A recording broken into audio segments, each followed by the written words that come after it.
ಒಂದೊಂದು ಟೈಮಿಗೆ gents driver ಡ್ರಿಂಕೆಡ್ ಇರ್ತಾರ. ನಾವು ಹೆಣ್ಮಕ್ಳಿಗೆ ಕಳಿಸ್ಬೇಕಂದ್ರೆ ಇವಾಗ ತುಂಬ ಬೇಜಾರಾಗ್ತಾ ಇದೆ. ಯಾಕಂದ್ರೆ ಹೊರಗಿಂದು ಜನ ನಾವು ನ್ಯೂಸ್ ನೋಡ್ತಾ ಇರ್ತೇವೆ, ಟಿ ವಿಗಾಗಲಿ ಮೊಬೈಲಲ್ಲಾಗಲಿ.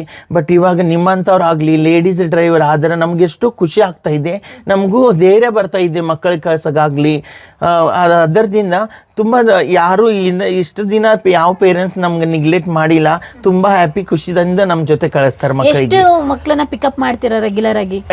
ರೆಗ್ಯುಲರ್ ಇವಾಗ ನಾನು 6 ಮಕ್ಕಳಿಗೆ ಪಿಕಪ್ ಡ್ರಾಪ್ ಮಾಡ್ತೀನಿ. ಓಕೆ, ಅಂದ್ರೆ ಪೇರೆಂಟ್ಸ್ ಎಲ್ಲ ತುಂಬಾ ಖುಷಿಯಿಂದಲೇ ಕಳಿಸ್ಕೊಟ್ಟಿದ್ದಾರೆ. ಇವಾಗ ನಾನು ಒನ್ ಟೈಮ್ ನನಗೆ ಏನೋ ಪ್ರಾಬ್ಲಮ್ ಆದ್ರೆ ನಾನು ಬೇರೆ ಆಟೋ ಕಳಿಸ್ತೀನಿ ಅಂದ್ರೆ ಬಿ ಇಲ್ಲ, ಪ್ರೀತಿಯವರೇ ನೀವೇ ಬರಬೇಕು ಅಂತ ಪೇರೆಂಟ್ಸ್ ಹೇಳ್ತಾ ಇರ್ತಾರೆ. ನೋಡಿ, ಅವತ್ತು ನೀವು ಕಲಿಯಲ್ಲ ಅಂತ ತಪ್ಪಿಸ್ಕೊಳ್ಳೋಣ ಅಂತ ಇದ್ರೆ ಇವಾಗ ಅದೇ ನಿಮ್ಗೆ ಸಮಾಜದಲ್ಲಿ ಒಂದು ಉನ್ನತ ಸ್ಥಾನ. ಅದು ಎಲ್ಲ ಸ್ಥಾನ ಅಂದ್ರೆ ನನ್ಗೆ NGO ನಮ್ಮ ಶಿಶು ಮಂದಿರ್ ಆನಂದ್ ಸರ್ದಿಂದ ಎಲ್ಲ ಸಿಕ್ಕಿದೆ. ನನಗೊಬ್ಬರು ನಮ್ಮ ಏರಿಯಾದಲ್ಲೇ ಪರಿಚಯ ಇರೋ ಹುಡುಗ ನಿಂತ್ಕೊಂಡಿದ್ದ. ಅಕ್ಕ ಆಟೋ ಬೇಕಂತ ಹೇಳಿದೆ. ನಾನು ಟೈಮ್ ಆಗೈತಿ, ಇವಾಗ ನನ್ನ ಮನೆಗೆ ಹೋಗ್ಬೇಕು ಅಕ್ಕ, ಸ್ವಲ್ಪ ಇಮರ್ಜೆನ್ಸಿ ಇದೆ, ನನ್ನ ಫ್ರೆಂಡ್ಗೆ ಅಲ್ಲಿ ಬಿಡಬೇಕು ಅರ್ಜೆಂಟಾಗಿ, ತುಂಬ ದೂರ ಇಲ್ಲ, ಬಾನಸವಾಡಿ ಹತ್ರ ಬಿಡಬೇಕು ಅಂತ ಹೇಳಿದ್ರು.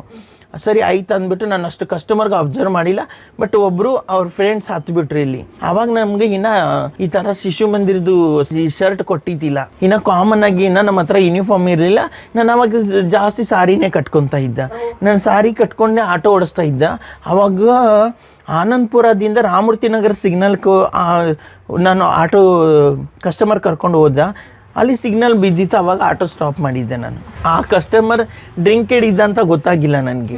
ಅವಾಗ ಅವರು ನನಗೆ ಇಲ್ಲಿ ಡ್ರೈವರ್ ಸೀಟ್ ಪಕ್ಕದಲ್ಲಿ ಹಿಂಗೆ ಕೈ ಹಾಕ್ಬಿಟ್ಟು ನನಗೆ ಹಿಡಿದ್ಬಿಟ್ರು. ಈ ಸಾರಿ ಹಿಡ್ಕೊಂಡಿರ್ತಾರಲ್ಲ ಹಿಂಗೆ ಸೊಂಟ, ಹಾಂ ಹಿಡ್ಕೊಂಡ್ಬಿಟ್ರು. ಅವಾಗ ನನಗೆ ಹಿಂಗೆ ಕೋಲ್ಡ್ ಆತ ನಾನು ನೋಡ್ಬಿಟ್ಟೆ ಏನಂತ.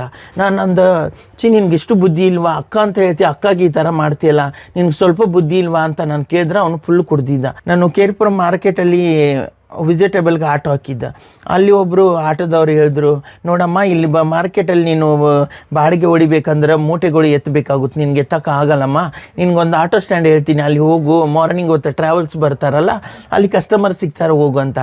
ಆವಾಗ ನಾನು ಆಟೋ ತಗೊಂಡು ಹೋಗಿದ್ದ ಅಷ್ಟೇ, ಇನ್ನೂ ಬೋಣಿನ ಆಗಿದ್ದಿಲ್ಲ. ಆವಾಗ 2 ಬಸ್ ಬಂತು, ಇನ್ನೊಂದು ಬಸ್ ಬಂತು.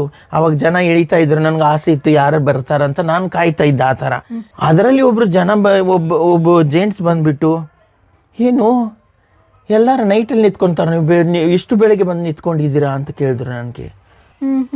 ಆವಾಗ ನಾನು ಹೇಳ್ತೀನಿ, ಸರ್ ಏನು ಹೇಳ್ತಾ ಇದ್ದೀರಾ? ಇಲ್ಲ, ನಿಮ್ದು ಕೆಲಸ ನೈಟಲ್ಲಿ ನಿಂತ್ಕೋದಲ್ಲ, ಬೆಳಗ್ಗೆನೆ ಬಂದು ಇಲ್ಲಿ ನಿಂತ್ಕೊಂಡಿದ್ದೀರಾ ಅಂತ ಪಬ್ಲಿಕಲ್ಲಿ ಅಂತ ಕೇಳಿದ್ರು ನನಗೆ. ಆವಾಗ ನನಗೆ ಮತ್ತೆ ಬೇಜಾರಾಗಿ ಹೋಯ್ತು. ನಾನು ಅವ್ರಿಗೆ ಒಂದೇ ಮಾತು ಹೇಳಿದೆ, ಸರ್ ನೈಟಲ್ಲಿ ನಿಂತ್ಕೊಳ್ಳೋ ಬ್ಯಾಚಲ್ಲಿ ನಾನಿಲ್ಲ ಸರ್,